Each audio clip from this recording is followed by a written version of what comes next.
Hey everybody, welcome to this AE2 English listening practice video.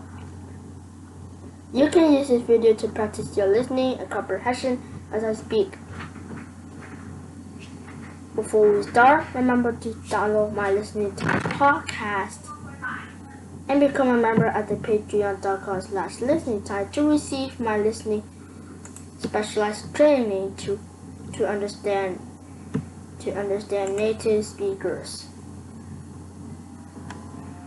And if you become a Listening Time family members, then you will receive my advanced podcasts.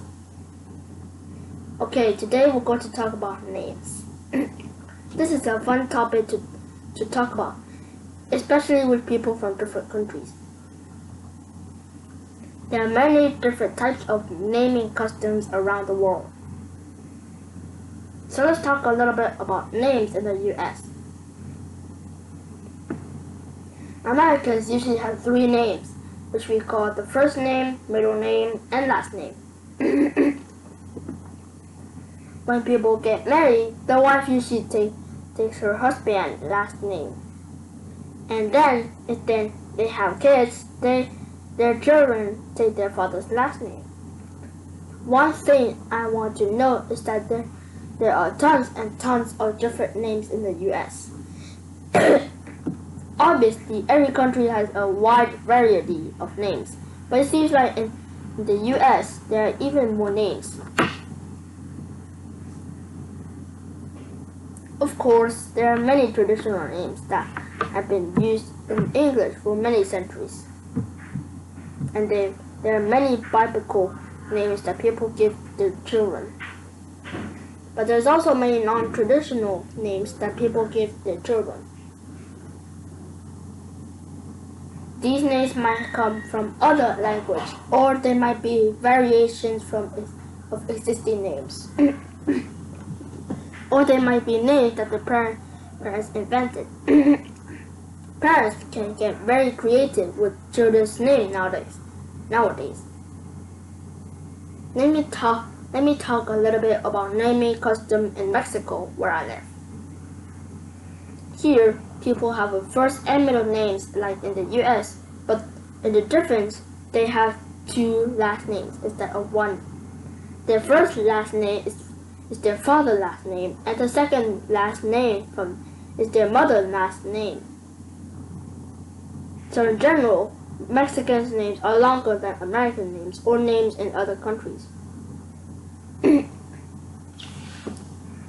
When people get married in Mexico, the wife doesn't change her last name like in the US. She keeps both of her last names. And then, if they have children, the children take their father's first last name and their mother's first last name. These 2 names become their 2 last names. So as you can see, these naming customs are pretty different from in these 2 countries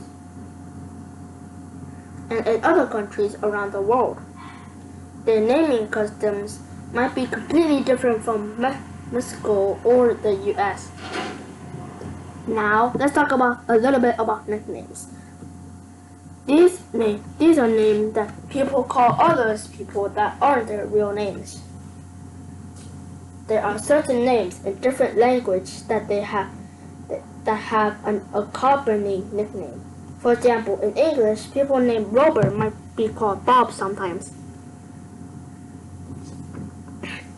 And people named Matthew might be called Matt, and people named William might be called Bill. These are nicknames that are automatically associated with these names. However, many people give more personal nicknames to their families or friend members. And when people call you by your nickname, it's often a sign that these people are close with you.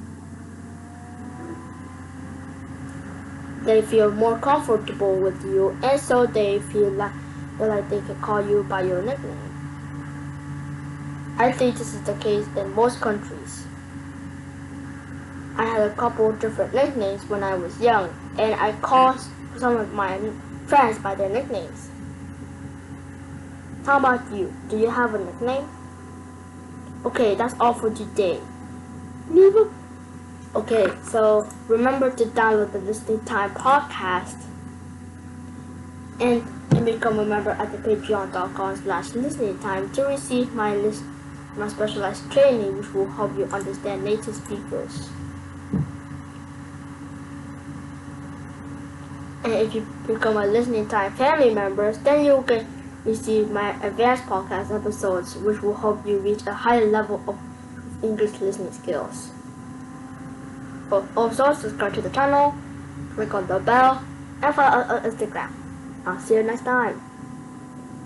Alright, that's all for today's video, and see you guys too when you guys should do the video. Goodbye.